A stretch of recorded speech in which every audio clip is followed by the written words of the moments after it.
रायगड जिल्ह्यातील मराठा समाज निवडणूक रिंगणात उतरणार आहे। विधानसभेच्या 7ही जागांवर निवडणूक लढण्याची घोषणा करण्यात आली आहे। मराठा समन्वयक विनोद साबळे यांनी घोषणा केली आहे, तर 7ही जागा जिंकण्याचा साबळेंनी दावा केला आहे आणि मनोज रांगेंना रायगडमधून जोरदार समर्थन मिळत आहे असंही ते म्हणालेले आहेत। रायगड जिल्ह्यातील मराठा समाज निवडणूक रिंगणामध्ये उतरणार असल्याचं कळत आहे। विधानसभेच्या 7ही जागांवर निवडणूक लढण्याची घोषणा करण्यात आली आहे। मराठा समन्वयक विनोद साबळे यांनी ही घोषणा केलेली आहे। त्यामुळे आता इथला जो निकाल आहे तो नेमका कसा असणार, इथल्या लोकांचा पाठिंबा मराठा समाजातील या उमेदवारांना मिळणार का, ते जिंकून येणार का, असा सवाल या ठिकाणी उपस्थित होतोय। मात्र 7ही जागा जिंकण्याचा दावा साबळेंनी केला।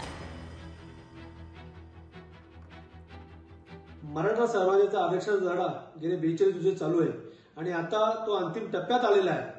मनोज जरांगे पाटलांनी सांगितलेलं आहे की आता 288 उमेदवार आपल्याला द्यायचे, कारण जोपर्यंत मराठा सत्तेत जात नाही, देणार होत नाही, तोपर्यंत मराठाला न्याय मिळणार नाही। आणि म्हणून रायगड जिल्ह्यामध्ये 7 विधानसभा मतदारसंघ आहेत।